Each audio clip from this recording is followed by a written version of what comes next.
स्त्री। यमुना के किनारे धर्मस्थान नामक एक नगर था। उसे नगर में गणाधिप नाम का राजा राज करता था। उसी में केशव नाम का एक ब्राह्मण भी रहता था। ब्राह्मण यमुना के तीर पर जप तप किया करता था। उसकी एक लड़की थी जिसका नाम मालती था। वह बड़ी रूपवती थी। जब वह ब्याह के योग्य हुई तो उसके माता पिता और भाई को चिंता हुई। संयोग से एक दिन जब ब्राह्मण अपने किसी यजमान की बारात में गया था और भाई पढ़ने गया था, तभी उनके घर में एक ब्राह्मण का लड़का आया।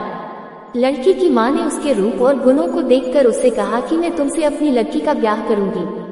होनहार की बात की उधर ब्राह्मण पिता को भी एक दूसरा लड़का मिल गया और उसने उस लड़की को भी यही वचन दे दिया। उधर ब्राह्मण का लड़का जहाँ पढ़ने गया था वहाँ वह एक लड़के से यही वादा कराया। कुछ समय बाद बाप बेटे घर में इकट्ठे हुए तो देखते क्या है कि वहाँ एक तीसरा लड़का और मौजूद है। दो उनके साथ आए थे। अब क्या हो? ब्राह्मण, उसका लड़का और ब्राह्मणी बड़े सोच में पड़े। दैवयोग से हुआ क्या कि लड़की को सांप ने काट लिया और वह मर गई। उसके बाप, भाई और तीनों लड़कों ने बड़ी भाग दौड़ की।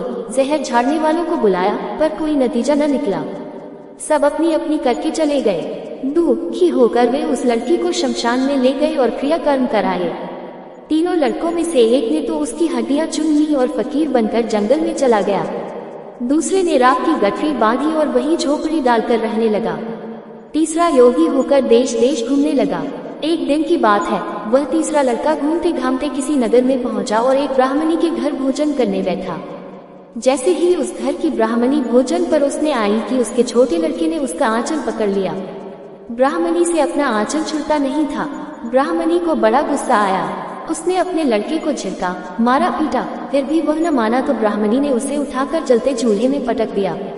लड़का जलकर राख हो गया। ब्राह्मण बिना भोजन किए ही उठ खड़ा हुआ। घर वालों ने बहुतेरा कहा पर वह भोजन करने के लिए राजी न हुआ। उसने कहा, जिस घर में ऐसी राक्षसी हो उसमें मैं भोजन नहीं कर सकता। इतना सुनकर वह आदमी भीतर गया और संजीवनी विद्या की पोथी लाकर एक मंत्र पढ़ा।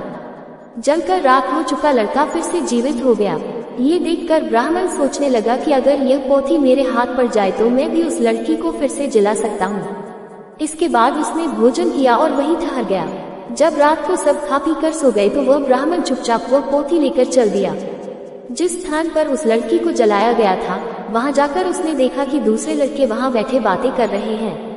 इस ब्राह्मण के ये कहने पर कि उसे संजीवनी विद्या की पोथी मिल गई है और वह मंत्र पढ़कर लड़की को जिला सकता है, उन दोनों ने हड्डियां और राख निकाली। ब्राह्मण ने जैसे ही मंत्र पढ़ा वह लड़की जी उठी। अब तीनों उसके पीछे आपस में झगड़ने लगे। इतना कहकर बेताल बोला, राजा बताओ कि वह लड़की किसकी स्त्री होनी चाहिए। राजा ने जवाब दिया, जो वहाँ कुटिया बनाकर रहा उसकी।